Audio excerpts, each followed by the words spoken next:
de los que tengo. Voy a cumplir 74, así es que... Agradecerle nuevamente por la apertura, siempre usted tan generoso con su tiempo. En esta ocasión sí tenemos la oportunidad de estar más miembros del equipo y eso es gratificante finalmente poder estar aquí todos y realizar nuestras preguntas y ver cuáles han sido estas inquietudes al respecto del estudio de su obra, que como sabe ya ha tenido algunas entrevistas, es justamente para ver estas contribuciones, ¿no?, al pensamiento ecuatoriano. Entonces, contenta de nuevo de verles a todos.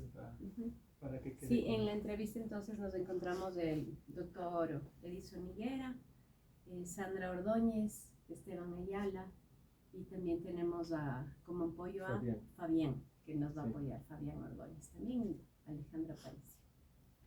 Así que gracias, doctor. Tenemos algunas preguntas preparadas ya para iniciar con este trabajo. Entonces cedo la palabra. A ver, entonces yo creo que hemos pasado unas reuniones muy interesantes aquí. Nos hemos sentido muy acogidos, doctor. Gracias por la apertura. Gracias también a su secretaria, que siempre ha sido tan amable.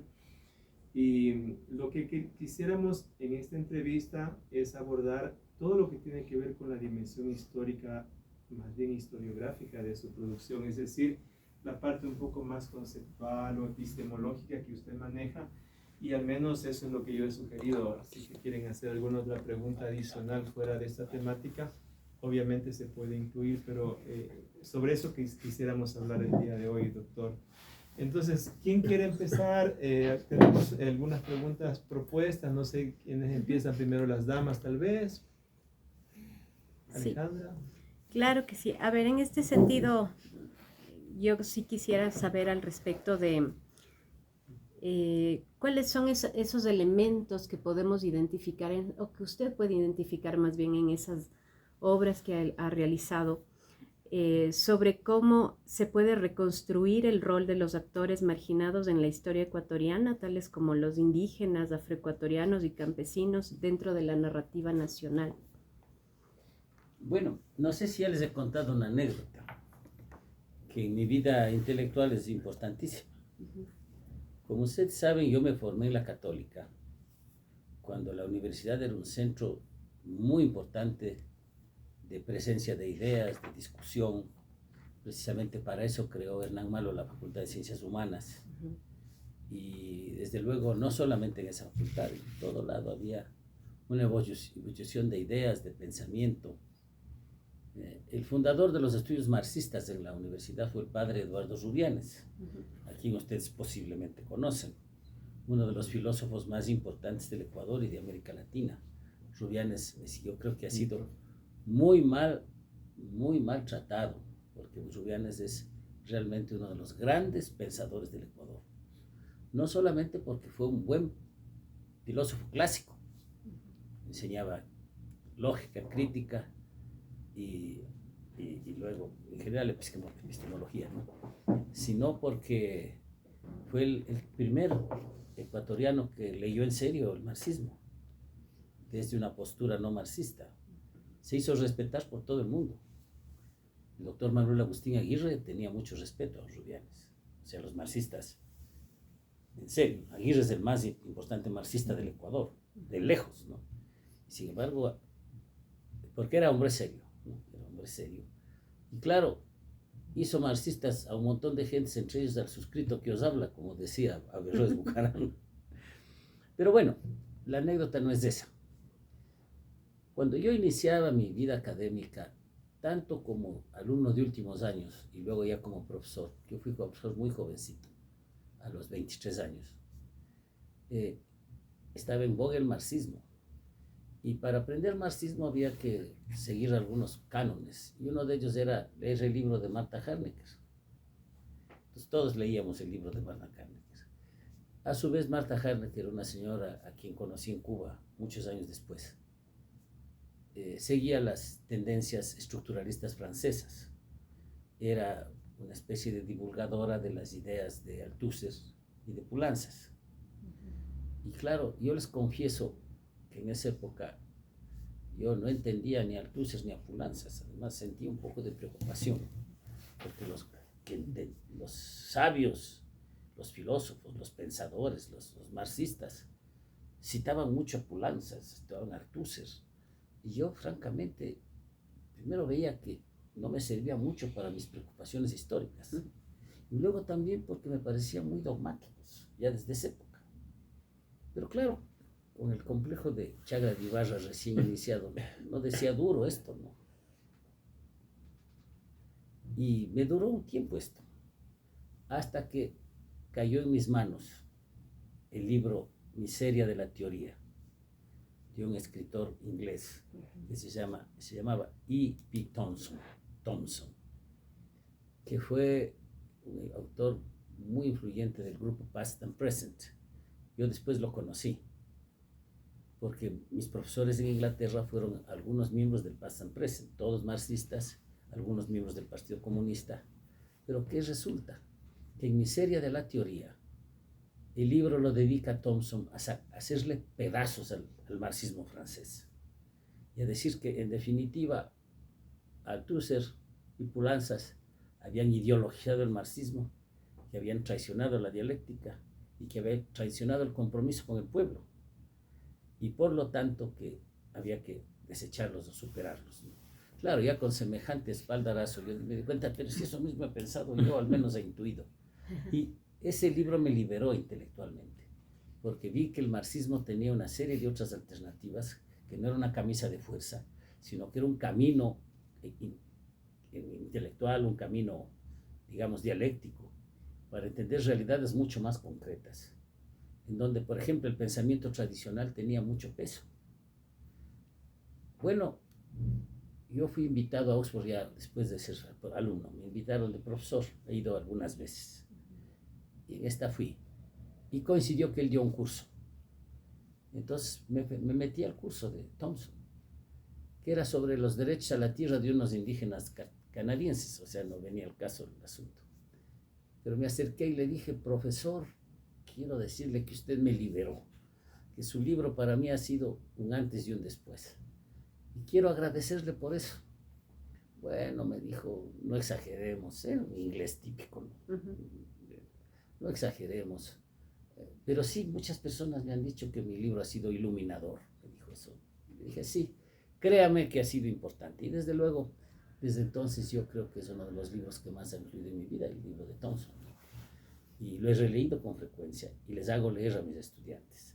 Claro que a estas alturas ya no es tan funcional, porque Poulantzas y Althusser están enterrados en el cementerio de la historia. O sea, ya no son pensadores influyentes. No son en cambio, diferentes. Que Thompson sigue siendo influyente, sobre todo en la historia de la clase obrera, ¿no? Para los que están familiarizados, él tiene esta famosa tesis de la economía moral de la multitud, que es los estudios de los sectores subalternos desde una perspectiva crítica.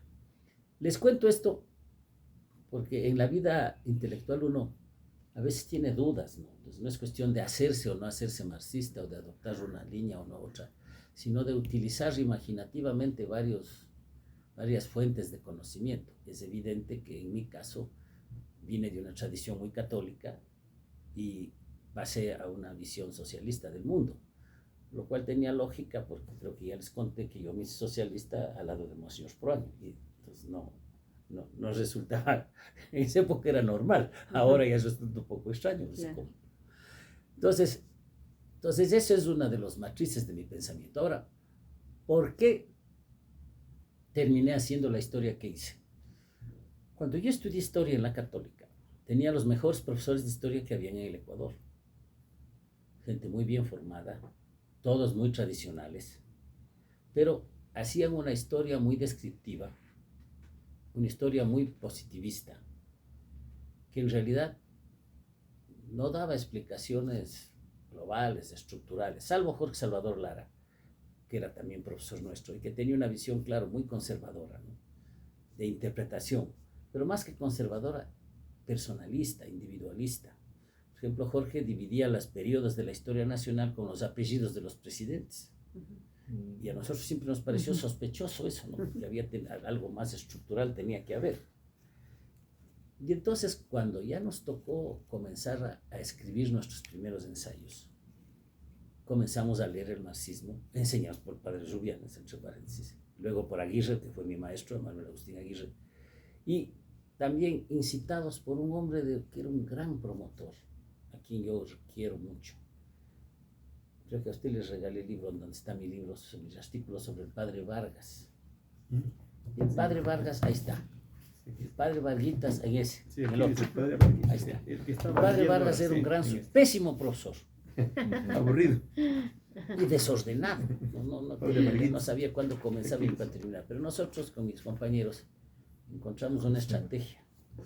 Y era hacerle una serie de interrogatorios. Entonces, llegaba el padre al aula y nosotros teníamos preparado la lista de preguntas. Si no le dejábamos hablar, porque le íbamos haciendo por turno las preguntas, para que él nos cuente lo que él sabía. Claro. Una inmensa cantidad de conocimientos, además con una generosidad impresionante, porque le daba fuentes, y le decía, ven Rami a mi celda para prestarle los libros, etc. Y Vargas era así.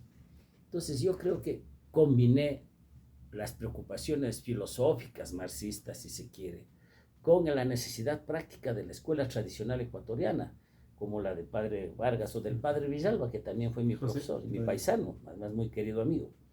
Entonces, llegamos a una síntesis que fue muy importante, y es decir, vamos a hacer una historia que tenga una visión teórica, una opción teórica, pero que rescate de la tradición historiográfica ecuatoriana el potente bagaje de investigación empírica que tenía.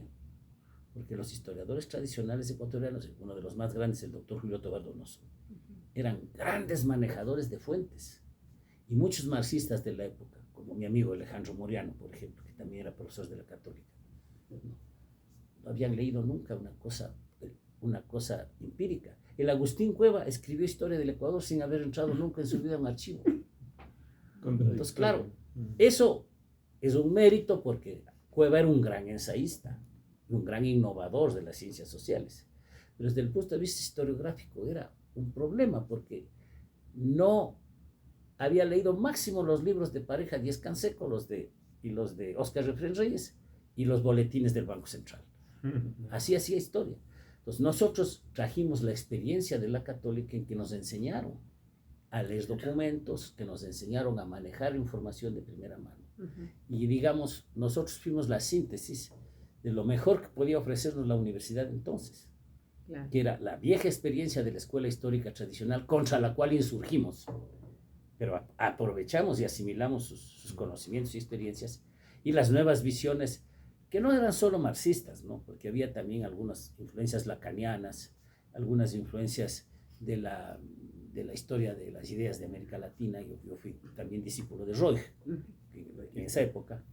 Y entonces, pues, cuando nos tocó escribir, nos sentíamos que estábamos preparados para dar una nueva interpretación de la historia a la luz de estas raíces que ya existían. Y entonces, pues, yo comencé a escribir historia antes de viajar a hacer el posgrado en historia, apenas con el título de licenciado. Luego había el de doctor. Yo me gradué con una tesis que ustedes la conocen, sobre una propuesta de reforma de la Universidad Católica, que acabo de oírla citada pasando una página por David Chamorro, con quien acabo de tener el gusto de graduar con honores aquí en la universidad. Sí, David. Y que además, una linda tesis, una excelente tesis. Entonces él rescata pues ese momento de la presencia de Hernán Malo en el rectorado. Y recuerda precisamente esto, ¿no? Que en la Católica había ese espacio para las ideas, a veces se ha hecho una caricatura de la rectorado de Malo. Primero, Malo no era marxista ni fue nunca. Malo era un humanista que tenía serios conflictos con el marxismo. Mucho más pro-marxista era Rubianes que el Hernán. Lo que sí, el Hernán era un rebelde irredento, ¿no? Entonces, claro, era de temperamento, un renovador. Pero en ese ambiente, pues, comenzamos a producir una historia que efectivamente fue muy, muy importante en el país. Yo coincidí en mis estudios primero y luego en mi cátedra inicial con Fernando Velasco Abad. El Conejo Velasco, como le llamábamos, fue uno de los dirigentes de la reforma de la Universidad Católica. Fue un prodigio, se graduó de bachiller a los 16 años y de economista a los 20. A los 20 años comenzó a ser profesor de la universidad. Murió a los 27 en un accidente de tránsito, habiendo producido muy poco. Pero con él comencé yo a dialogar y a pensar una reformulación de la historia ecuatoriana, precisamente para la cátedra que nos encargaron a los dos en la Facultad de Ciencias Humanas, que era Formación Socioeconómica del Ecuador. Entonces, con él organizamos una historia estructural, una historia que no leía ni las biografías de los presidentes, ni la presencia de los obispos, ni de los notables, sino que pretendía ver la historia desde la acción de sus actores colectivos. Y no eran tan importantes para entonces la presencia indígena o negra, por si acaso. La más importante es la presencia de las masas ecuatorianas, de los trabajadores ecuatorianos, de los campesinos, de las clases medias y de los artesanos, que eran fundamentalmente mestizos. Entonces, nosotros hicimos una historia, y aquí viene ya mi propuesta más teórica, digamos, ¿no? Una historia que negaba el asunto biográfico, una inclinación biográfica de la historia. Para mis profesores, la historia era una secuencia de biografías. Incluso para don Luis Robalino Dávila, que era uno de los grandes historiadores del Ecuador, yo lo conocí ya muy viejito. No hablé con él una vez nada más, ¿no? Luis Robalino Dávila, como ustedes habrán visto, su libro es una sucesión de biografías, ¿no? El primer Flores, Rocafuerte, luego, claro, en el caso de Urbina se llama de otra manera. Luego, claro, lo primero que escribió la biografía de García Moreno. Y luego, claro, comenzó con Borrero y Veintimilla y por último Alfaro. Ahí termina la historia. Entonces, esta historia biográfica, que también le enseñaba Jorge Salvador, que en definitiva la historia está guiada por los grandes hombres, influenciada por las grandes figuras, nosotros la dimos de la vuelta y dijimos, vamos a estudiar una historia desde el pueblo. ¿Y cuál es la historia desde el pueblo? Los actores fundamentales, que son los sectores de trabajadores, de campesinos. Todavía no dimos tanta importancia a las mujeres, fíjense ustedes. Eso vino un poco después, pese a que trabajábamos con mujeres historiadoras. Y luego el otro énfasis fue el tema regional. Ecuador era un país regionalizado y nos habían dicho que el regionalismo era terrible, que era una lacra. Pero habíamos visto que el Ecuador era así y que la regionalización tenía sus valores. Y entonces comenzamos a ver el Ecuador desde la perspectiva regional. Entonces, clases, grupos étnicos, regiones, esos fueron nuestros actores. Y así estudiamos la formación socioeconómica del Ecuador, con un elemento más, la determinación externa, que muy tempranamente se volvió determinación capitalista, ya en la historia de la República. Entonces, esos fueron nuestros instrumentos iniciales de análisis. Y así formulamos lo que fue los primeros estudios de Nueva Historia del Ecuador. La Nueva Historia comenzó antes que publiquemos el libro que se llama Nueva Historia. La Nueva Historia comenzó en los años 70, en la Católica. Luego había, claro, un grupo en Cuenca también que trabajaba, con el cual teníamos diálogo. Y en la Central había otro grupo. Y esos eran los que producían historia ecuatoriana. En Flaxo, que ya estaba creada para eso, no se estudiaba historia ecuatoriana. O sea, la Católica fue la matriz de la historia de Flaxo unos años después, cuando nosotros fuimos a colonizar Flaxo y a organizar los primeros posgrados en historia. Porque no había... La Central, en economía se trabajaba, pero en sociología no daban importancia a la historia.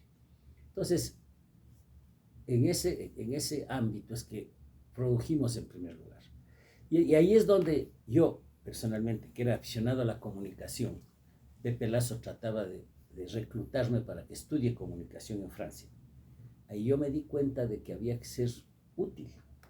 Y cuando salió un concurso de la Fundación Ford para estudiar fuera en el exterior para profesores de la universidad, de las universidades con las cuales la Ford tenía en toda la región andina un proyecto, yo apliqué y gané la beca. Y gané una beca y me dijeron que escoja, pero me dijeron que no podía ir a Francia. Tenía que ir a Estados Unidos, a Inglaterra, donde trabajaba yo. Imagínense irme a meter a la boca del lobo, del imperialismo, ni locos. No quise irme a Estados Unidos y me resolví ir a Inglaterra. Y fui a la Universidad de Essex. Ahí hice el máster, el curso de maestría. Y luego, por una circunstancia muy curiosa de la vida, y es que me topé con un interesado en Alfaro y un admirador del padre Aurelio Espinosa Pólida, además, que era Malcolm Dees, me llevó a Oxford. y ahí terminé graduado en Oxford. Y cuando yo ya trabajé en Oxford, ¿cuál fue las fuentes, digamos, metodológicas, teóricas, que encontré? Primero, un director de tesis muy conservador, acaba de morir hace 2 años, que era muy positivista, pero además tenía una característica, hacía unas preguntas incontestables, ¿no? Era un gran cuestionador. Entonces yo me formé con él. ¿A quién le debo las principales respuestas que he tenido que dar en mi vida? Porque hay para hacer las preguntas. Entonces, claro, todas las incoherencias del marxismo, todas las incoherencias de una visión que estaba recién en formación, las detectó él y me las cayó. Entonces produje el libro sobre la revolución liberal, que tiene mucho éxito, que hasta ahora se vende y que tiene solamente un problema. Y es que hay muy pocas personas que han discutido ese libro, porque se ha estudiado muy poco la revolución liberal. Hay solo 3 libros, no les voy a mencionar, pues me alegraría. Solo 3 libros que se ha escrito en 40 años sobre la revolución liberal, después de lo que yo publiqué, lo cual a mí me parece grave, porque siendo un fenómeno tan importante, debió tener más estudios. Y yo esperaba que haya más debate, que me contradigan más, pero como que se ha vuelto una especie de clásico casi intocable. Y yo no tengo ese temperamento, pues yo no soy de los que creen que producen obras permanentes para obras definitivas, ¿no? La historia nunca es definitiva. Claro. Entonces, no me satisface esa situación. Pero ¿cuáles fueron las fuentes? Bueno, por un lado, pues esta experiencia empírica de la tradición oxfordiana, que era de una historia muy vinculada con el positivismo. Por otra parte, con contacto muy fuerte, incluso militante, porque ahí me metí al Partido Laborista en Inglaterra, ¿no? Con el marxismo inglés. No sé si ustedes estén familiarizados con el marxismo inglés, pero las 2 grandes renovaciones historiográficas del mundo, que se produjeron desde los años 30 y sobre todo desde los 40 en adelante, hasta los 80, que fue su auge, eran pues en las escuelas de los anales en Francia, a la cual no pertenecían ni Althusser ni Poulantzas, porque no eran historiadores. Pues ahí están Marc Bloch, Villard, en fin, los grandes de Francia. Y que los leímos también, obviamente, pero yo no los conocí. Y los ingleses, con la enorme ventaja de que estaban vivos todavía. Entonces, de Past and Present, que eran 12, yo conocía 7. Y me hice amigo de algunos, como Hobsbawm, por ejemplo. Yo me aprecio de haber sido alumno en un curso de Hobsbawm, pero después su amigo. Y entonces, pues, esa escuela nos formó mucho, porque tenía 2 características. Primero, que tenía un compromiso radical con la dialéctica y un compromiso radical con la crítica. O sea, eran iconoclastas. Realmente nos enseñaron a desmantelar todos los dogmas. Y eso, pues, ni mandado a hacer para un temperamento como el mío, ¿no es cierto? Entonces, yo recibí mucha influencia de esas 2 vertientes, llevando además mi tradición quiteña, llamémosle, de una historia muy de datos, muy de archivo, muy de documentos. Entonces, esos creo yo que son las fuentes de mi formación como historiador. Luego, Hobsbawm influyó muchísimo. Un poco antes de eso, Gramsci estuvo en esa época de última moda. Y luego yo, ya venido acá, organicé el posgrado de historia en Flaxo y lo traje de profesor nada menos que al gran renovador de los estudios históricos en España, que además había sido discípulo de Vicens Vives, que era Josep Fontana. Yo me hice muy amigo de Fontana. Lo traje aquí, estuvo 5 semanas coexistiendo conmigo, llegó en hotel, pero comí en mi casa, yo lo visitaba, y con él aprendí muchísimo.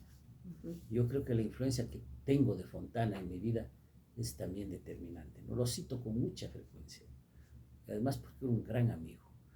Cuando cumplió 80 años me hicieron el honor, todos los discípulos que había tenido en el mundo, de designarme para que le dé el discurso de homenaje. Así es que me hice viaje a España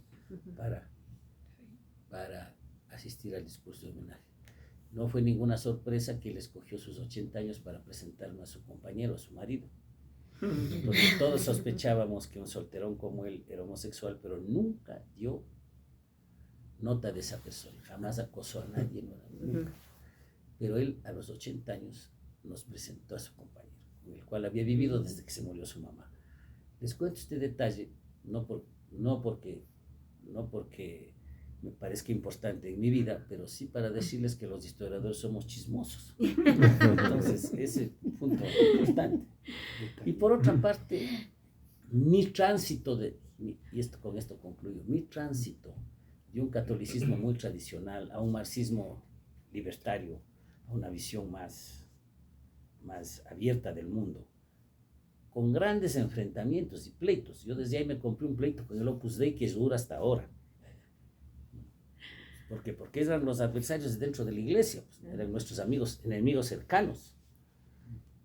Entonces, no es que no haya sido conflictiva, lo era, pero ese tránsito yo creo que fue muy útil porque me permitió entender mejor la sociedad ecuatoriana.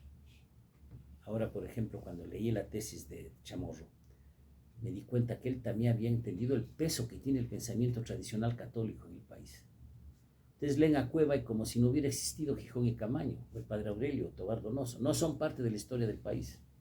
Claro, es una ceguera que los pensadores de izquierda han pagado caro, porque no entienden el Ecuador.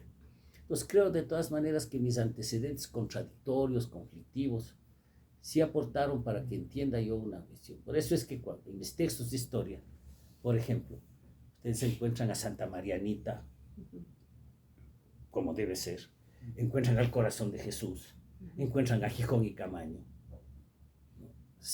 No solamente citados, sino en las imágenes, porque yo creía que ellos también eran parte de la historia nacional, que el laicismo les había expulsado, el laicismo liberal les había expulsado. Entonces nosotros reconstituimos les puedo poner un ejemplo, que creo que lo conocen.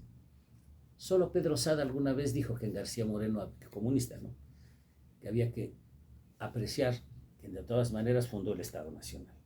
Casi lo matan, ¿no? Pero vino Fernando Velasco, cuando él escribió su texto, que no sé si les he dado, pero lo tengo aquí, es la tesis de la Católica, sin cambio, porque se murió sin poder cambiarla, le tengo aquí. Cuando vino Velasco dijo que hay que reconocer que García Moreno fue el gran consolidador del Estado Nacional. Fue un autoritario, fue un clerical a su modo, pero también fue una persona que entendió el Ecuador y consolidó el Estado, comenzando por sacarlo de la disolución. A Conejo Velasco le dijeron que es que es así, al fin y al cabo ha sido formado por los curas. Un día me dijo Pareja Diez-Canseco a mí, que fue mi gran amigo: Enrique, ustedes no entienden que no hay que hacer concesiones a los curas ni a la derecha, porque el rato que dicen ustedes que García Díaz ha sido bueno o medio bueno, destruyen la historia nacional. Yo le dije: don Alfredo, de eso mismo se trata, de destruir esa visión de la historia maniquea, en que la pelea es entre creyentes y no creyentes, porque aquí lo que es la base de todo es la lucha de clases. Y resulta que la mayoría de los pobres y trabajadores del país son católicos. Y si usted no entiende eso, entonces no va a entender nunca la historia nacional. Pareja no me dice, pero yo me siento orgulloso de haber sido insistente en esto como lo fue Fernando. Y rescatamos a García Moreno. Y creo yo que ahora ya nadie en sus cabales vuelve a juzgar a García Moreno porque era un lunático o porque andaba amante de la mujer de Rayo, lo cual además es mentira, ¿no es cierto? Eso tuvo un coletazo, que una vez apareció una novela de la doctora Yanes Cosío, una pésima novela, sé que vienen a matarme, y yo, uno de los críticos, dije: la pobre señora no tiene idea, pretende hacer novela histórica leyendo El Santo del Patíbulo, eso es una barbaridad. Y total, lo más grave es que el hijo, que fue mi alumno en la Católica, hizo el guión de un programa de televisión de Canal 8. Una película. Un pésimo programa. Una caricatura de un gran hombre que fue García Moreno. Y además descontextualizando su labor como estadista de derecha, como un déspota ilustrado, que es lo que debía hacerse, parándose en chismes, en pequeñas tonteritas, o como que era un asesino de niños, lo cual también es mentira. Entonces, claro, lo cual me valió una bronca, pues, porque obviamente al final nosotros salimos a defender, entre comillas, a García Moreno, cuando en ese medio pues, uno tenía que denigrarlo al máximo, ¿no? Entonces, ese hecho, por ejemplo, significó para nosotros que estábamos haciendo una historia distinta. Y eso es lo que logramos. Ahora ya se nota menos, porque ya todo el mundo más o menos acepta lo que hicimos entonces, pero entonces fue una ruptura muy fuerte, muy fuerte. Obviamente nuestros profesores se enojaban malamente. Si les contaré otra anécdota, por chismes, ¿no? Jorge Salvador Lara, muy amigo de mi papá, también muy amigo mío. Yo tuve el honor de hablar en su entierro, porque él me encargó algunas aclaraciones, porque a pesar de que discrepábamos, éramos buenos amigos. Jorge Salvador, cuando yo recién publiqué mi primer libro, dijo, ¿no ven? Estos muchachos mocosos andan pontificando sobre la historia nacional. Ya le he visto que Enrique Ayala comete errores en sus interpretaciones del siglo XIX. Entonces vienen enseguida mis alumnos con el chisme. Entonces yo les dije, no, claro que yo cometo muchos errores sobre el siglo XIX. Yo solo estudio el siglo XIX, no vivo ahí. Obviamente, Jorge Salvador se moría de iras, ¿no? Pero ahí terminó el asunto, todavía de buenos amigos. Nos gustaría, me gustaría conocer, y como grupo también creo, que cuál es el rol de la mujer en su concepción de la historia. Bueno, eso ha ido cambiando, porque al principio nosotros teníamos una visión más bien romántico-histórica de las mujeres. Veíamos a las mujeres como heroínas y como amas de casa formadoras de los ciudadanos. E incluso dentro de la renovación histórica, en donde teníamos colegas y alumnas, yo tengo un montón de alumnas que son historiadoras, no vimos lo que al final terminó viéndose, ¿no? Que es que las mujeres con su sesgo de género le dan a la historia una dimensión específica. Eso lo fui entendiendo después. Y claro, lo asimilé de tal manera que cuando hemos hecho las versiones que ya bien tienen 20 años, ¿no? Estoy hablando desde hace 40. En esos 20 años fuimos modelando una visión en que incorporamos no solamente a las mujeres como anécdotas, sino a las mujeres como actoras de la historia. Entonces, a mí me interesan más las mujeres de los sectores populares. Muy importante, doña Matilda Hidalgo de Procel, o la doctora Robalino, a quien yo conocí personalmente.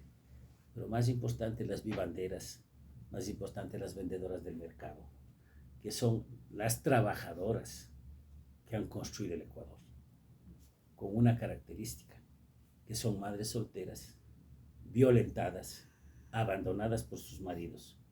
Pero esto más que en la historia lo entendí en la vida política, porque en la vida política, en el Partido Socialista, hemos tenido mujeres muy valiosas y luchadoras, mal vividas también, obviamente, porque eso les llevó la vida, ¿no es cierto? De las cuales uno aprendió mucho. Si uno termina de la práctica política, para mí ha sido muy iluminadora, porque me ha dado una dimensión que otros colegas historiadores no tienen, porque yo me he ido a meter a los barrios populares, he trabajado con los mercados, en fin. Entonces, ahí es donde he encontrado los mejores ejemplos de mujeres que han hecho la historia del país. O sea, más que las señoras luchadoras importantes, que no les niego ningún mérito, yo creo que en la historia del país hay que destacar a las mujeres trabajadoras, es decir, aquellas que cargando el guagua mantenían la familia y además participaban en la lucha social. Al principio ni siquiera les dejaban votar. Entonces, esto ha sido una conversión para mí y para mi generación. Convertirnos a esa idea. Y otra idea que nosotros no entendíamos tampoco era el tema ambiental. Pues para nosotros el ambiente era el escenario donde se llevaba adelante la historia. Y entendíamos, como entiende Engels, la dialéctica del hombre, además utilizando así el término, contra la naturaleza. Pero ahora resulta que en la práctica hemos entendido que las personas, ya no solo el hombre, sino las personas, somos parte de la naturaleza, que podemos suicidarnos con la naturaleza si no la protegemos. Entonces, esa visión de modernización, yo hice mi posgrado de la maestría sobre modernización, en la época en que se decía que el paradigma del avance histórico es la modernización, entendida como industrialización. Resulta que la industrialización termina siendo depredadora, ¿no es cierto? Claro. Y a estas alturas ya no somos tan entusiastas de la modernización. Entonces es algo que también aprendí desde la práctica, que el ambiente no es el escenario de la historia. El ambiente es un elemento en el que estamos sumergidos y que es parte de nuestra historia como nuestra respiración. Entonces, son aspectos que uno va aprendiendo, que nos hemos formado sobre la marcha y en los cuales alumnas, compañeras trabajadoras, le han enseñado mucho más que los libros a uno.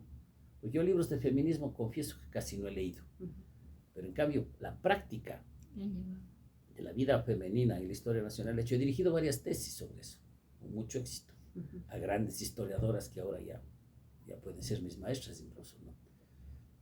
Entonces esas son las vertientes, no se me ocurren otras, pero a lo mejor conversando ustedes me sonsacan alguna más si es que me acuerdo.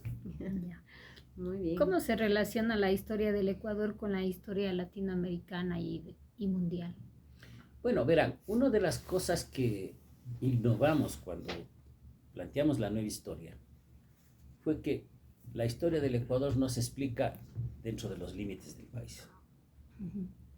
Y no se explica dentro de los límites del país, entre otras cosas, porque este país no tenía esos límites hace 200 años, ni se diga hace 400.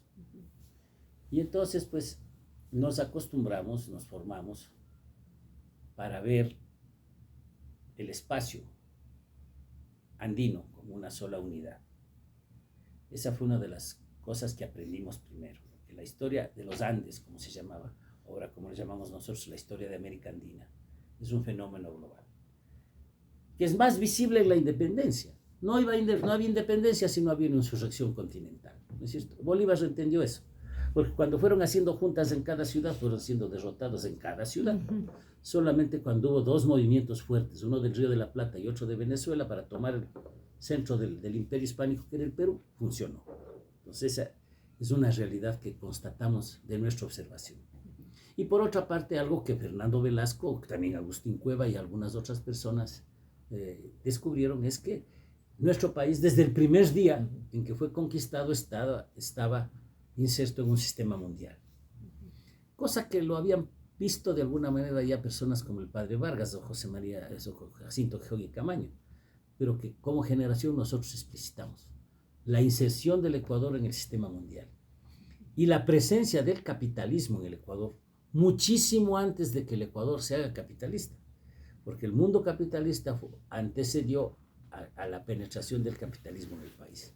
Entonces, para nosotros, primero, el orden colonial no se explicaba sino dentro de un imperio regional que establecieron los españoles, que a su vez era parte de un sistema mundial, porque el descubrimiento de América no fue sino una ampliación del comercio a larga distancia de los países europeos, cuando rebasaron el Mediterráneo, ¿no es cierto? Entonces, nos acostumbramos a ver al país dentro de este contexto.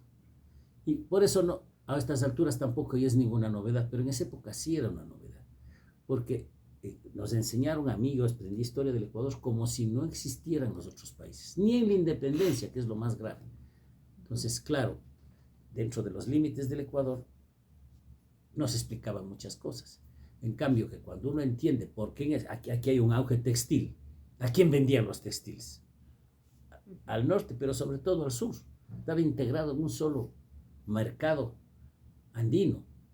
Luego en la independencia, ya mencioné el caso de los ejércitos, la mayor parte de los soldados que lucharon en Pichincha no eran ni quiteños ni guayaquileños, ¿no es cierto?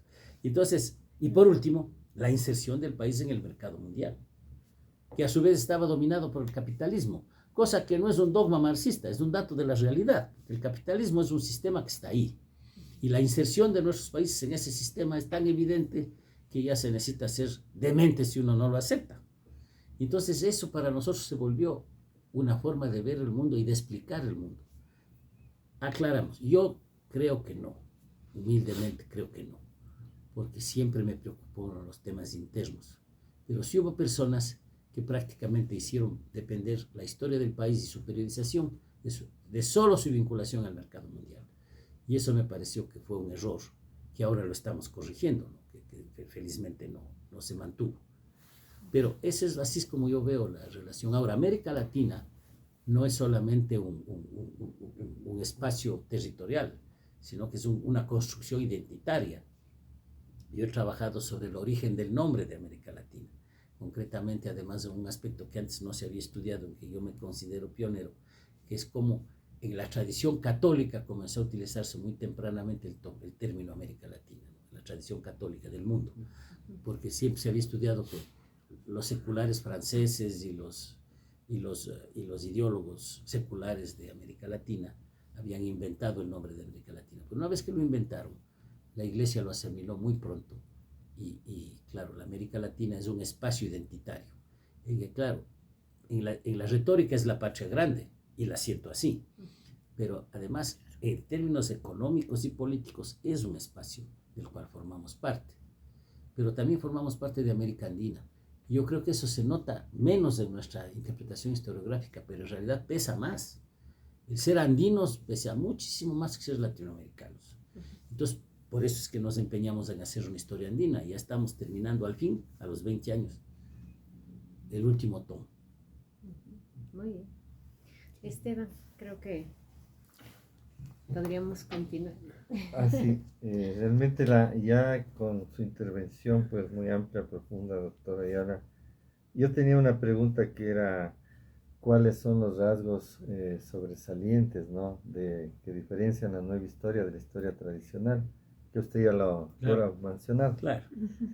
Tal vez otra podría ser cuál es la contribución de la nueva historia para comprender nuestro pasado presente y nuestra proyección futura. Bueno, ahí hay una ventaja, ¿no? Que la nueva historia ya no es tan nueva. Se publicó hace cerca de 40 años, comenzó a publicarse, es decir, comenzó a prepararse hace 42 años y salió su primer tomo en 1988, de manera que ya tiene su trayectoria. Ya es un clásico a estas alturas, porque tiene montones de cosas que ya han sido superadas por nosotros mismos. Entonces la nueva historia pues ya puede ser juzgada. Y ahora yo me siento a ratos halagado, digamos, de que los alumnos nuestros se acerquen a preguntarnos cómo hicieron la nueva historia, porque ya la están estudiando como un fenómeno intelectual importante del pasado, porque esto es lo que sucedió. Ahora, ¿cuáles fueron las principales contribuciones? Bueno, la primera contribución más importante es que la nueva historia, a diferencia de la historiografía tradicional, comenzó a enfatizar actores colectivos. Y eso es importante, o sea, a descubrir cuál es el actor colectivo de la historia. Y no solamente por las incidencias en que prácticamente a veces el carácter o las coincidencias de las personas hacían la historia. Por otro lado, una integración de la dimensión socioeconómica con la dimensión política y cultural. Antes se hacían historias medio separadas, ¿no? No sé, grandes figuras de la cultura. Bueno, sí, Crespo Toral es una gran figura de la cultura. ¿Qué era socialmente? Era un terrateniente mediano de la provincia de Azuay y de Cañar, que pensaba como un latifundista. Entonces, uno comienza a entender el pensamiento latifundista ecuatoriano a partir de la tenencia de la tierra y su relación con las masas campesinas. Entonces, ese elemento de articular los niveles de análisis fue el otro gran aporte, a mi juicio, de la nueva historia. Luego, un aporte que hasta ahora se destaca es que nos preocupó en primer lugar que a nadie la periodización. Antes se daba por hecho de que la nueva historia estaba dividida. Por ejemplo, vean Óscar Refrén Reyes, un buen manual de historia. Dice, la conquista, y luego dice, la colonia, y en la colonia, la encomienda, las mitas, como si hubieran sido una especie de instituciones permanentes, que llegaron los españoles, las establecieron, y vino la independencia y se fueron. Entonces ahí hay dos cosas. Primero, las instituciones coloniales tienen énfasis unas de otras según el tiempo, porque fueron 270, 280 años, no es un solo bloque. El Osvaldo Hurtado, con todo lo moderno que es su libro, no entiende la dimensión histórica. Claro, tampoco es historiador, ¿no? Pero no entiende que la colonia es un tránsito en el cual hubo grandes transformaciones. El que sí entendió eso fue el padre Vargas, dicho sea de paso. Y entonces, nosotros creo que introdujimos desde la perspectiva de la dinámica histórica y de la necesidad de la enseñanza, la periodización. Entonces comenzamos a ver, bueno, ya, la época aborigen, no se puede hacer la periodización a partir de la forma de los huacos, ¿no? Está bien los arqueólogos hagan eso, pero con Segundo Moreno, por ejemplo, que fue el que sistematizó esta parte, lo que hicimos es una historia antigua del Ecuador, que explica cómo funcionaban las sociedades, no qué tipo de arqueología tenía tal o cual. Nos importan a nosotros menos de Valdivia que lo que significaba una sociedad agrícola como la valdiviana, que dicho de paso tiene 1400 años. Entonces, esa periodización a la cual nos hemos dedicado, yo personalmente me he dedicado quizá como nadie, creo yo que es un aporte porque ha servido para organizar la enseñanza de historia con otra alternativa, para que la gente no se acostumbre a ver la historia con el apellido de los presidentes. Entonces ese es otro elemento básico de la nueva historia que me parece que fue un aporte. Otro aporte es que efectivamente encontró otros, no solo los actores colectivos, sino otras dimensiones de la historia. Por ejemplo, efectivamente la nueva historia es la primera que comenzó a hacer estudios especializados sobre indígenas, estudios especializados sobre negros. La historia tiene, y luego la regionalización, los actores regionales. Es la primera historia, esa fue una contribución original de Mayhuasca, ¿no? Comenzamos a verla desde las regiones, comenzamos a entender, por ejemplo, por qué el Ecuador no era la Real Audiencia de Quito que pasó a llamarse Ecuador, sino que era 3 departamentos de Colombia que estaban separados, que resolvieron juntarse para formar el Ecuador, que es una cosa distinta. Es decir, la articulación de las regiones hace el país y no al revés. Entonces, todo esto es, creo yo, una contribución de la nueva historia. Claro, pero quiero decirles una cosa. Yo todavía sigo siendo un actor, sigo siendo un autor y el coordinador de este esfuerzo, que siempre lo entendí como colectivo. Yo jamás me he tratado de apropiar de las ideas de todos como si fueran mías. El poner mi nombre en la nueva historia no fue mi idea, por si acaso. Exigieron los españoles, los coeditores, dijeron que no puede haber una historia que no tenga un nombre. Entonces ellos escogieron que yo, como era coordinador, como había trabajado en la organización, iba como editor, y ellos lo pusieron. Obviamente la corporación editora lo aceptó, pero yo siempre he pensado que la nueva historia es una tarea colectiva, y ese es mi punto de vista. Bueno, pero les decía, ahora juzgar a la nueva historia no me toca a mí. Yo creo que hay una nueva generación que tiene que decir, bueno, ¿qué ha dejado la nueva historia como legado? Y ahora, ¿qué tipo de historia se está construyendo? Y yo no veo todavía que tengamos un paradigma nuevo, que tengamos en la historia ecuatoriana ni latinoamericana una forma distinta de hacer innovaciones, porque nueva historia hubo al menos en 4 países andinos, ¿no? O sea, no fue un fenómeno solamente ecuatoriano. Entonces, pero eso ya les toca ver a los que vienen, a los nuevos estudiantes, a las personas que tienen delante de sí la responsabilidad de hacer historiografía. Yo personalmente, como saben, he hecho el esfuerzo de hacer historiografía, cosa que la última vez que se hizo historiografía del conjunto del Ecuador la hizo Isaac Barrera en los años 50. Entonces, mi libro es casi a los 60 años que sale una historiografía ecuatoriana. Hay historiografías separadas. Shazdi, Asiuna, Carlitos Landazuri y Rosmarie Terán han hecho historias interesantes, pero de ciertos aspectos, o de los temas económicos, o de los temas indígenas, en fin. Pero un intento de hacer una historiografía de la producción histórica ecuatoriana desde los cronistas o desde los amautas, hasta después de la nueva historia, porque ya estamos en un después, creo que es una cosa que me atreví a hacer yo y que ahí queda como un aporte. Yo entiendo que el libro se vendió mucho más de lo que me imaginaba. No es un libro tan especializado, si se quiere, un libro técnico solo para historiadores. Y yo me he extrañado que hayan leído otras personas, porque yo escribí para historiadores. Nunca pensé que iba a haber una segunda edición. Ya estamos en segunda edición. No me imaginé, porque de todas maneras eso despertó cierto interés en los lectores, ¿no? Eso es lo que en realidad ha sucedido. Muy bien. Sabiendo que quiere intervenir, me dice. Perdón que quiero... No, le escuché su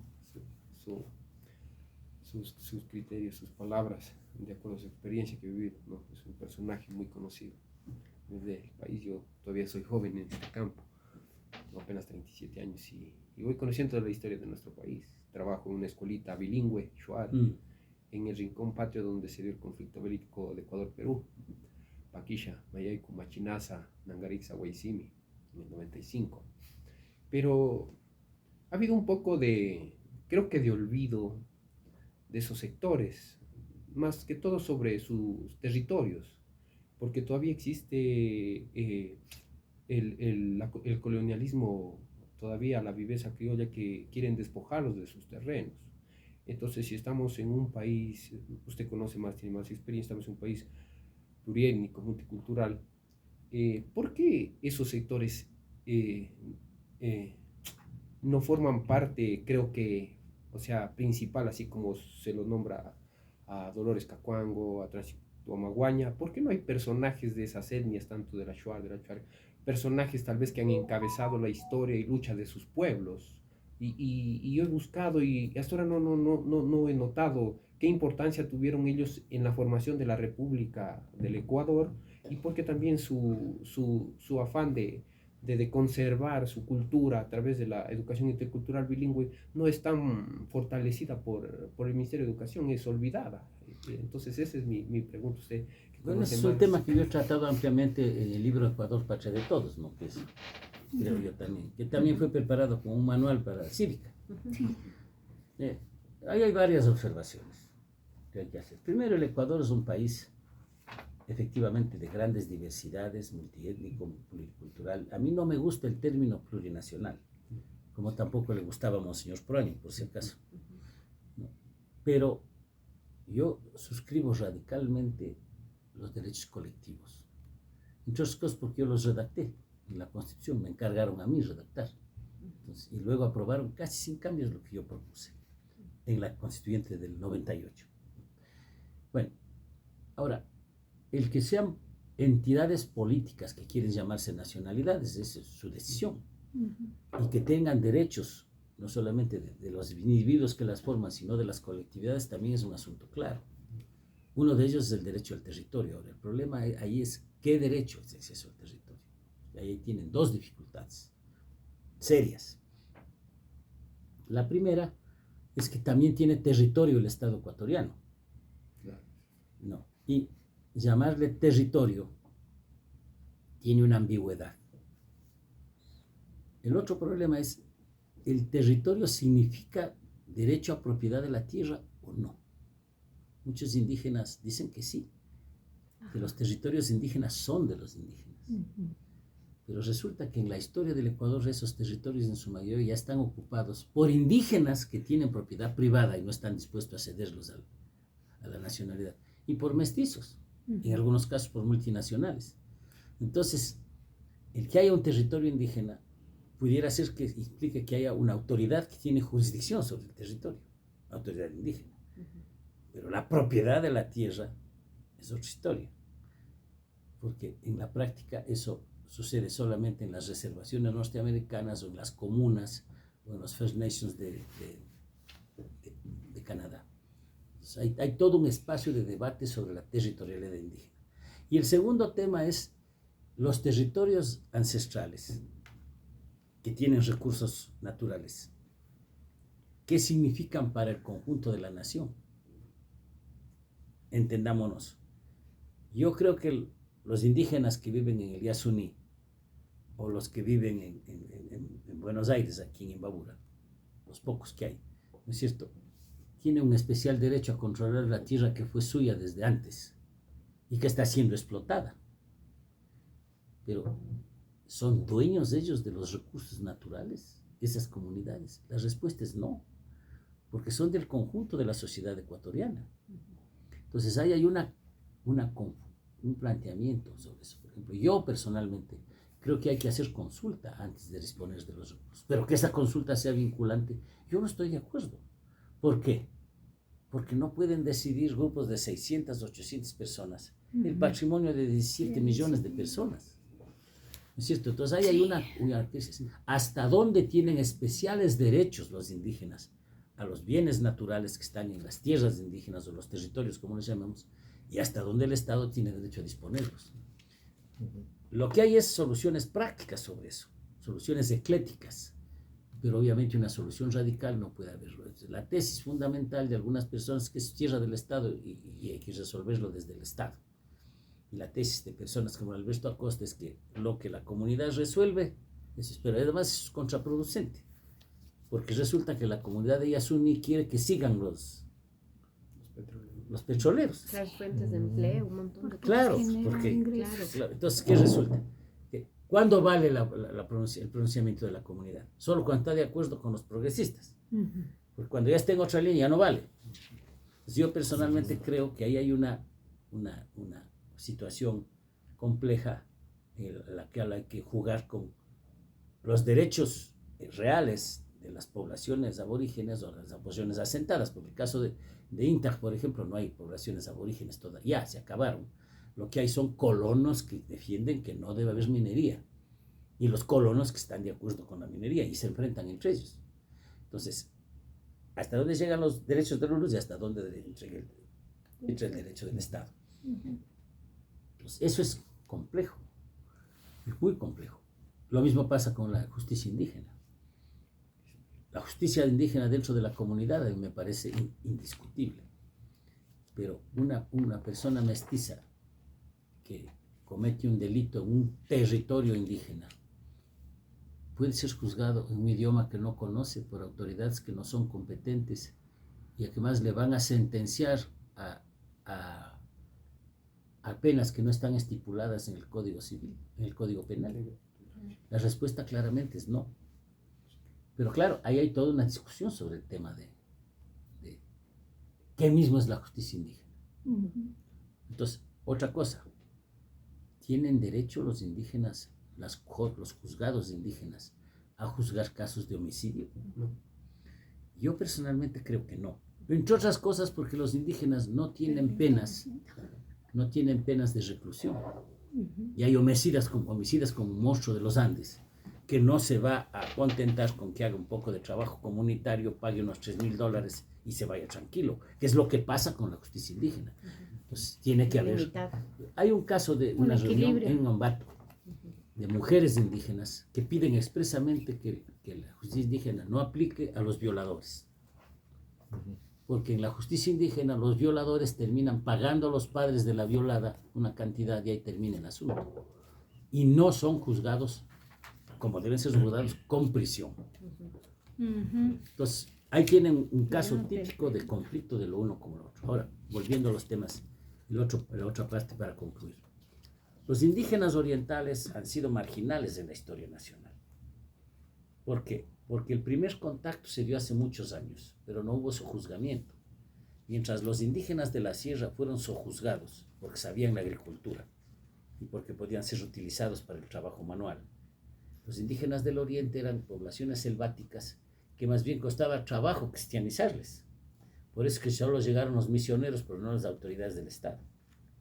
Los Shuar, los Ashuar, los pocos que quedan, los quichuas del oriente, los cofanes, etcétera, todos los indígenas del oriente, pues tienen una situación diversa frente al Estado Nacional. Los indígenas se integran al proyecto nacional, por ejemplo, los de la sierra, desde el día en que se inauguró la República. Se integran subalternamente, porque no pueden votar, porque no pueden ni siquiera decidir sobre sus bienes, pero están integrados. En cambio, los orientales no. ¿Cuándo comienza esa inserción? Cuando las riquezas naturales comienzan a valorizarse como el petróleo y cuando los colonos llegan. Entonces ahí viene el problema de la tierra de quién es, de los indígenas o de los colonos. Si fuera de los indígenas en términos radicales, ¿qué hacemos con familias de colonos que son orientales ya de 3 generaciones? ¿Cómo les saco a los habitantes del Napo, que ya tienen abuelos que se instalaron ahí? Bueno, eso complejiza el asunto. Desde el punto de vista historiográfico, sin embargo, yo creo que la historia nacional tiene como protagonista al Estado Nacional, y así debe ser. Yo he escrito Historia Nacional del Ecuador, y el protagonista de esa historia, en el resumen de la historia, en el manual que ustedes conocen, el protagonista es el Estado. Porque es la gran construcción histórica de los últimos 200 años, el Estado Nacional, aquí y en el resto del mundo. Pero ¿qué resulta? Que hay pueblos que simplemente no tienen esa lógica.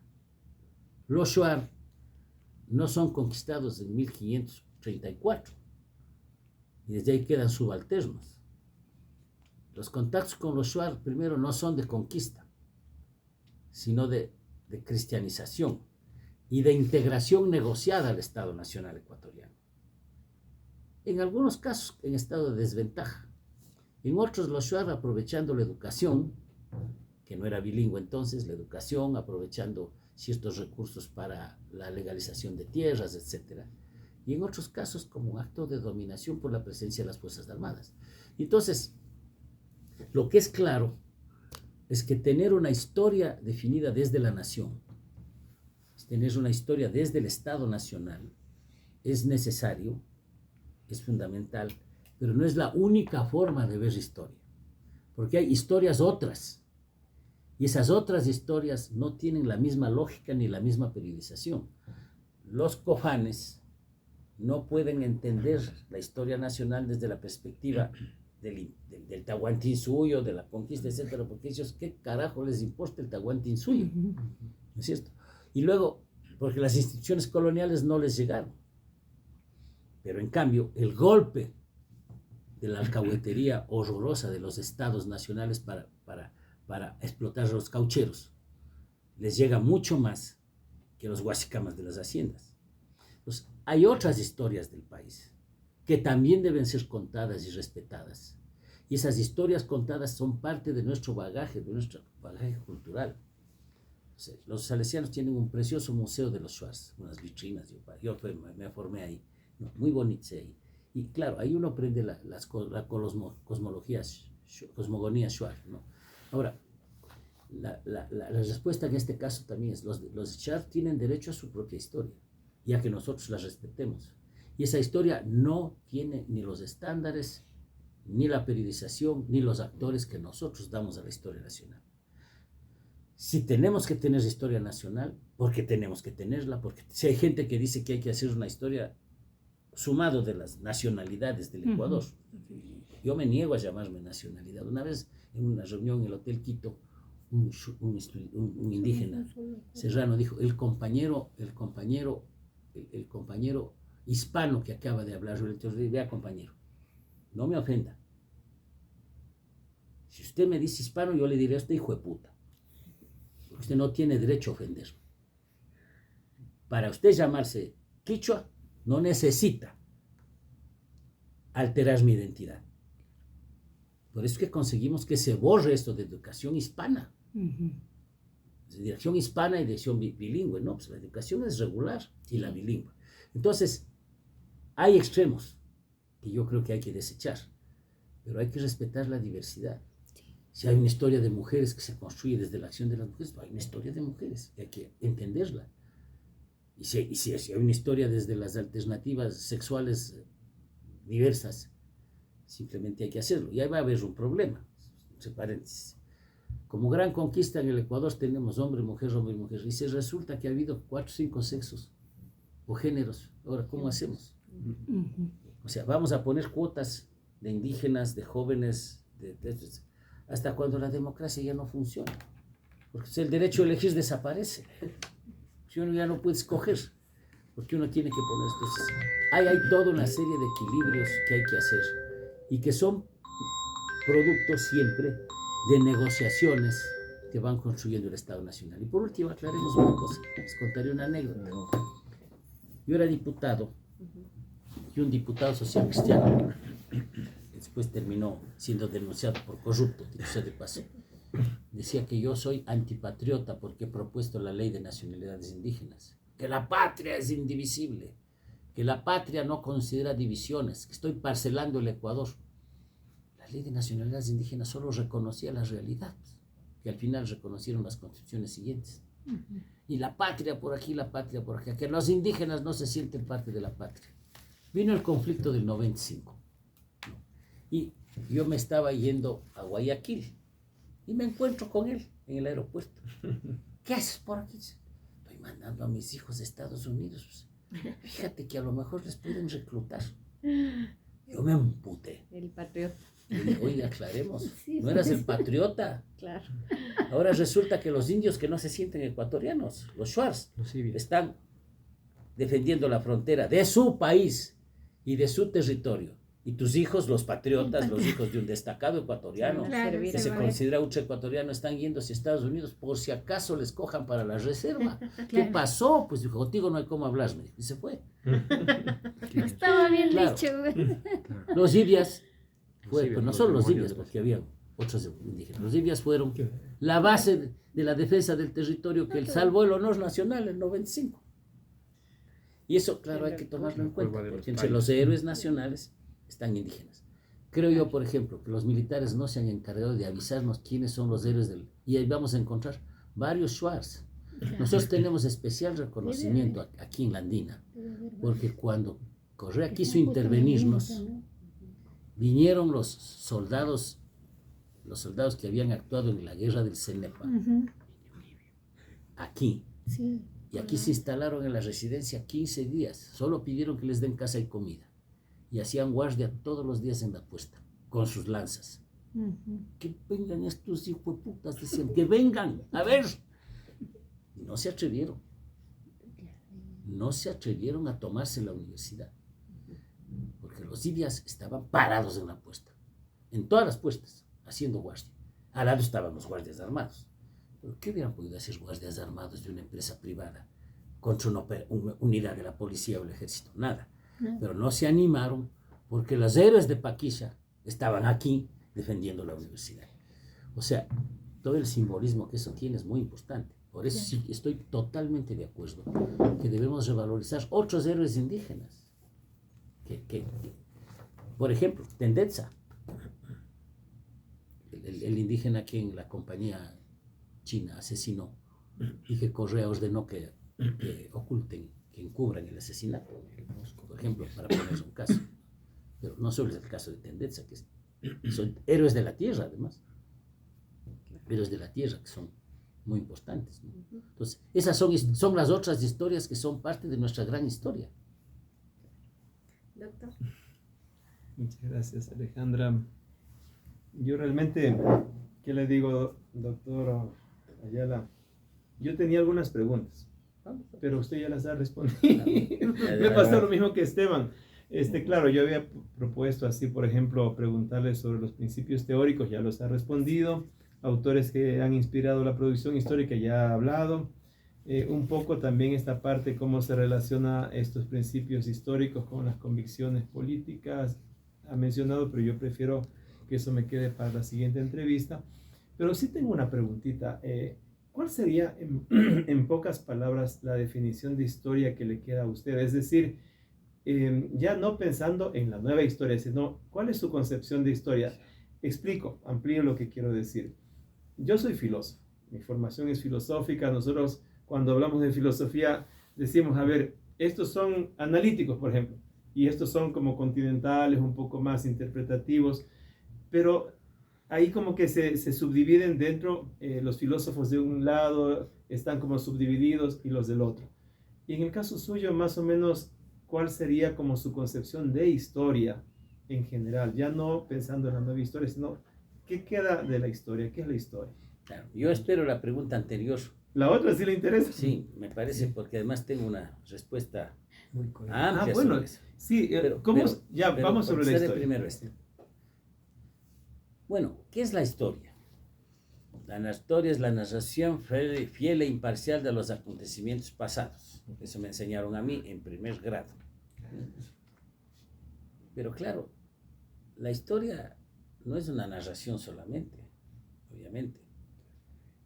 ¿Qué es la historia? Es un intento de explicar el pasado, Ujú. porque es lo único que le da funcionalidad a la historia, porque no, uno estudia para estar bien informados, uno no hace tanto esfuerzo. ¿Para qué aprende historia? Para explicar el pasado, porque el pasado es la base sobre la cual estamos parados, actuando en el presente y en el porvenir. Entonces, la historia no es sino eso, un intento de explicar el pasado desde el presente cuando uno tiene un proyecto social. Ujú. Y ahí se junta, por una parte, la conciencia de lo que uno pretende o quiere ser, con su visión del presente y el futuro, que son visiones políticas siempre, ¿no? En ese sentido, la historia siempre es una opción política, como la filosofía, siempre son una opción política. No son una opción partidista, no son una opción ni siquiera ideológica a veces, pero siempre es una opción política. Porque además, vean la historia. ¿Quiénes eran los primeros historiadores aquí? Cronistas, que eran fundamentalmente soldados o mercenarios de los conquistadores. Ya sabemos de qué lado estaban. El primer historiador de la historia del país, un riobambeño que decía que era quiteño, jesuita. Juan de Velasco. ¿Quién era? Un exilado político. Un exilado político que escribió con rabia contra el rey que los expulsó. Velasco era un exilado político y escribe como exilado. Y Óscar Efraín Reyes, es decir, y Pedro Fermín Ceballos, ¿quién era? Un funcionario público, hasta ministro de Estado fue. Y el más grande de los historiadores ecuatorianos, un cura que se pasó todos los días de su vida haciendo política, Federico González Suárez. Fue diputado, senador y de arzobispo, más político que nunca. Entonces, Jorge Salvador Lara, ¿qué fue? Candidato conservador a diputado, candidato conservador a alcalde de Quito, ministro 2 veces, y así por este estilo. Solo cuando la historia comienza a especificar quién fue Julio Tobar Donoso, un militante del Partido Conservador que hasta firmó el protocolo de Río de Janeiro. Ese es el gran historiador. Y don Carlos Manuel Arrea, ¿quién es? El canciller que firmó los Vivendi. Entonces no hay historia. Jajingón Camaño, director del Partido Conservador. Y escribe historia para ilustrar a las masas sobre eso. No. En el libro que se llama Política Conservadora escriben historia para que los conservadores emprendan la historia nacional. Pues yo no entiendo cómo ahora, sobre todo en ciertos lugares de la ciudad y del país, dicen hay historiadores que no son políticos, que no les interesa la política. Hay un grupo de compañeros en Flaxo y aquí 2 o 3 en esta universidad que no son políticos. ¿Qué serán? La historia es una opción política siempre. Claro. Les pongo casos actuales así absolutamente reconocibles. Mi colega y amigo, ya les he dicho con quien he hecho mi carrera desde la Católica, desde el primer día que entré a la Católica, soy amigo de él, Carlos Landázuri. Carlitos no tiene ni el temperamento ni las ganas de meterse de político, ni se ha afiliado nunca a la pero él está clarísimo el que su opción histórica es una opción política. Es una opción política progresista, es una opción política crítica, muy influida, como ya les dije, porque él es de mi generación, por sus maestros positivistas y católicos de la Universidad Católica, y también por sus contactos marxistas, que han sido muy frecuentes. Fíjense, una persona que él, si le preguntan, él va a decir, sí, es una opción política, mi opción histórica. Además, el libro que acaba de publicar es un libro que se llama Un pueblo y un camino. Es una explicación política de la acción de la construcción de la carretera panamericana en el Carchi. Entonces, está clarísimo. La historia es eso. Es un intento de explicar el pasado. ¿Qué quiere decir eso? Que uno explica el pasado desde el presente. Y eso tiene varios condicionamientos. Primero, el cómo veo yo algo es desde donde lo veo. O sea, solo veo ciertas cosas. Otras cosas no veo. Si salgo a la ventana y veo la montaña que queda frente al Machangra, veo solo ese lado de la montaña, no veo el otro lado. Entonces, pues, ya vi la montaña, sí, usted vio el lado que le pudo ver y desde donde le vio. Esa es una limitante de la historia, que uno ve el pasado desde donde está viéndolo. No puede ver desde todos los lados. Entonces, uno del pasado capta ciertas cosas, ciertas visiones. Segundo, que el pasado es lo pasado y ya no se lo puede ver activo. Entonces uno ve a través de archivos, testimonios, deducciones, imaginación. O sea, siempre nuestra visión del pasado será parcial, no será completa. Pero además tiene otra característica, y es que uno trata de explicar el movimiento, y es mucho más difícil explicar el movimiento. Cuando a ustedes se les trata de explicar cómo fue una batalla, y le sacan el gran cuadro de Troya sobre la batalla de Ibarra, ven así la gente en la batalla, pero Lo que no ven es lo más importante de la batalla, que es la acción. Y la acción es el movimiento. Entonces uno tiene que entender además que uno no tiene cuadros congelados del pasado, Para reproducir. estático, sino que tiene una realidad de movimiento. Ujú. Un agravante de que aunque uno no quiera, también está en movimiento. Entonces ve desde donde uno se mueve a la otra cosa que se mueve. Por lo demás, también es importante otro elemento que hay que añadir, y es que uno no puede revivir el pasado. Uno intenta, sino por uno estudiar la historia tiene que trasladarse al pasado. ¿Cómo me traslado yo al pasado? Además yo no quiero. Yo, a un pasado que no hay penicilina, yo no quiero vivir. Ni imaginarse. Por si Claro. acaso. Y no es que he vivido con enfermedades venéreas, no, sino que he vivido con infecciones Ajá. que no se curaban y que comienzan a curarse después de 1945, cuando se divulga, el 42 se desarrolla y el 45 se divulga la penicilina. Ujú. Entonces, ¿qué quiero decirles con esto? Que no se puede revivir el pasado. La gente cree que puede revivir el pasado. Incluso cree que en un reportaje, que en una película histórica puede revivir el pasado. No puedes revivir el pasado. El pasado es lo pasado. Y aunque parezca bolero, el pasado es lo pasado. Es verdad. Entonces, todo esto tiene que ver. Pero, por último, es algo que también los filósofos saben. Y es, uno tiene un bagaje personal con el cual ve el pasado. Entonces uno no puede renunciar a su sesgo personal de ver las cosas, que no es solo ideológico, que tiene que ver con cómo le habrá amamantado la mamacita también, experiencias vividas. Entonces, todo eso condiciona la visión histórica. Ahora, uno cuando es historiador tiene que tratar de ser profesional y tratar de utilizar mecanismos más objetivos, instrumentos más certeros para entender el pasado. Por eso es que un historiador se presume que explica mejor el pasado que un cineasta o que un actor de teatro. Entonces, en definitiva, la historia siempre está marcada por la subjetividad, pero no debe estar dominada por la subjetividad. Aún más, uno tiene que explicitar su visión teórica de antemano para que se note desde dónde está viendo, porque tiene que ser honesto con los que le están leyendo. Yo creo que en eso personalmente yo no he tenido problema, porque la gente enseguidita, como yo soy amigo de Alberto Dajic, ¿no?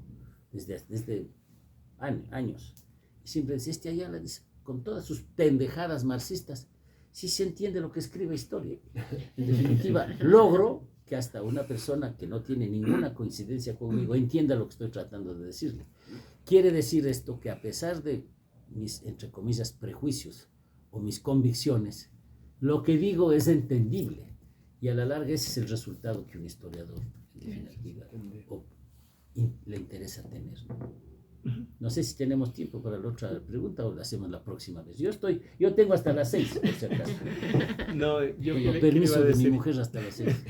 No, yo creo que hay que cortar. Decía algún maestro de lo poco bueno, de lo bueno poco, ¿no? De lo bueno poco. Entonces yo creo que hemos hablado bastante.